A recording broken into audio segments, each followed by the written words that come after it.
চ্যানেলটিতে কেউ নতুন হলে চ্যানেলটিকে সাবস্ক্রাইব করে দেবেন। তবে আর বেশি দেরি না করে আজকের গল্পটি শুরু করি। আমি রোহিত, আমি শহরে কাজ করি। আমি আমার এক বন্ধুকে বলে রেখেছিলাম একটা আয়না কেনার কথা। পরদিন বন্ধুর সঙ্গে ট্রেনে যাওয়ার সময় বন্ধুটি আমাকে একটা পুরানো আয়নার কথা বলে। আমার ঘরেতে বড় একটা আয়না লাগানোর খুবই শখ ছিল। আমি ওকে জিজ্ঞাসা করলাম আয়নাটার কত দাম।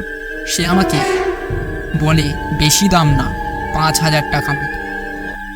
পরদিন আমি সকালে আয়নাটা দেখতে যাই। গিয়ে দেখলাম একটা পুরানো পরিত্যক্ত বাড়ির মধ্যে সেই আয়নাটা রাখা ছিল। আয়নাটা পুরানো হলেও খুব বড়, আর আয়নাটার কার্যকরী এতটাই ভালো ছিল যে আমি চোখ পেরাতেই পারছিলাম না। অন্তত আয়নাটার বয়স 100 বছরের বেশি বলে মনে হয়। আমার আয়নাটার খুব পছন্দ হয়, তাই আর বেশি কিছু না ভেবে আমি আয়নাটি কিনে নিয়ে বাড়িতে চলে আসি। বাড়িতে আস্তে আস্তে প্রায় সন্ধ্যা হয়ে গিয়েছে। তারপর বাড়িতে এনে ভালো করে আমি মোছামুছি করলাম সেই আয়নাটিকে। তারপর আমি আমার ঘরের এক কোণে আয়নাটিকে রেখে দিই। তারপর রাতে খাওয়া দাওয়া করে আমি শুয়ে পড়ি। আয়নাটার আনন্দে আমার যেন ঘুম আসছে না রাতে। এইভাবে বেশ কিছুক্ষণ যাওয়ার পর হঠাৎ আয়নাটার দিকে আমার চোখ যায়। হঠাৎ আমার শরীরের মধ্যে কেমন একটা করে ওঠে। আয়নাটার মধ্যে আমি তাকিয়েই রয়েছি।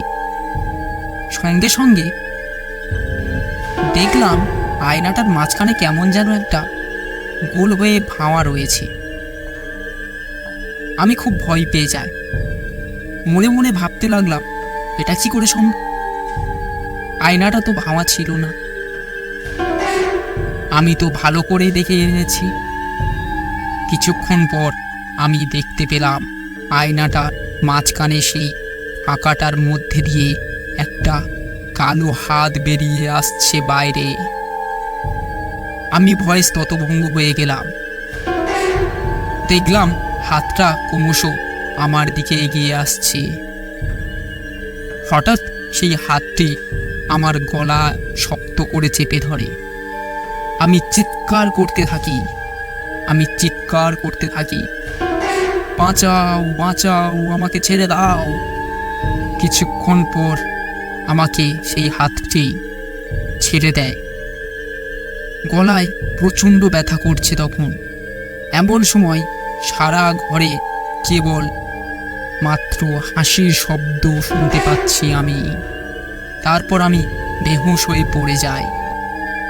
পরদিন সকালে আমার জ্ঞান ফিরতেই আমি দেখলাম আমি মাটিতে পড়ে রয়েছি।